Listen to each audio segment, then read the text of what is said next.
Good afternoon. This is my reflection on the copyright and fair use website that we were looking at for the module for the technology class.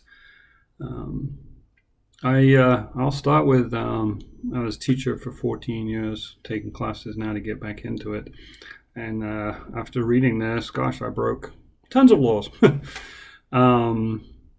with playing of YouTube videos, putting graphs into PowerPoint presentations, simple things like every morning I would put music on, use YouTube for the most part, and we just have some fun with the kids that came in early. Can we guess the music and such like? So that was pretty surprising and I want to say interesting to me. Luckily, I'm not in jail or anything like that, so that's good news. The fair use probably helped me a lot, even though nobody realized I was breaking the law in the first place.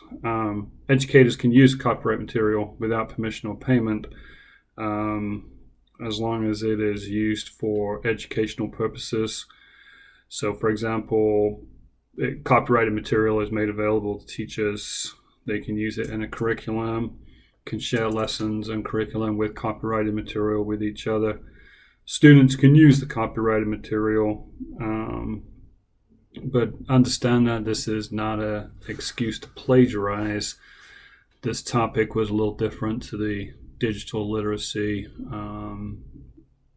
module that we had just previously.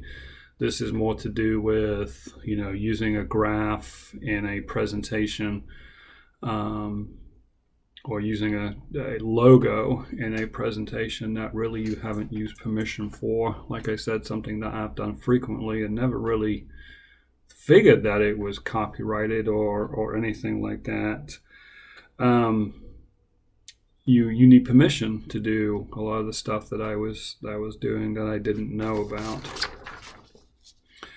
I would imagine many teachers, myself included, unwittingly break the copyright laws, but I would imagine the Fair Use Act helps with that. One thing I did look at was surprising to me is districts are responsible for teachers misusing or not applying the copyright laws appropriately. I wonder how many districts know that their teachers are breaking laws. Biggest key now when I get back into the classroom would be I would ask permission and then cite the fair use exemption. A couple of other things that surprised me and that I jotted down. The internet is not public domain. Didn't know that. So I would question things like, I would use eyewitnesshistory.com. I would imagine there's no copyright laws there. YouTube, CNN.com, I would pull up all the time. Again, they post it for use, so I can't imagine that would be breaking any rules. Some things I would admit I did. Hopefully you don't tell anybody that according to the articles, I broke the law. I would buy books myself, and I'd make copies for the students, just different references. I would use the same stuff more than once for a different class, different semester. Everything that was listed in the articles as illegal. It's very confusing. I would imagine, gosh, how many teachers out there don't realize all this stuff? I took the quiz, I didn't do well. Most of the questions I didn't do well on were the fair use ones. But again, some interesting things. One thing I'd like to mention is the quiz seemed very antiquated. Questions about VCRs. I mean, how many teachers now videotape things and bring the videotapes into class?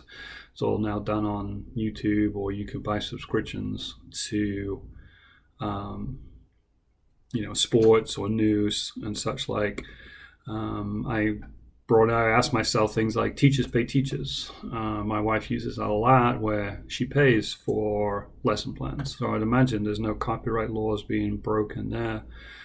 Some of the laws were wrote in 1976. So do we address technology? So do the laws really need changing? I can't imagine, like I said about, for example, teachers pay teachers. If you have to pay someone, how is it breaking any law? Because you pay them, so surely they're giving you permission. And then other websites like Storyboard.net, which I've used in a lot of my examples in this class, you can get pictures off of there. So is that really breaking copyright laws if they allow you to do it and you pay a subscription? So I would imagine there are a lot of questions that haven't been answered yet, and a lot of questions that were answered 30 years ago are going to have to be re-answered with the use of technology, YouTube, and such like. So that's what I got out of that. I will be more careful in the future. But again, I think there's a lot of stuff out there that they use the example of the speed limit. Everybody drives a little bit too fast, but nobody really cares. Thank you.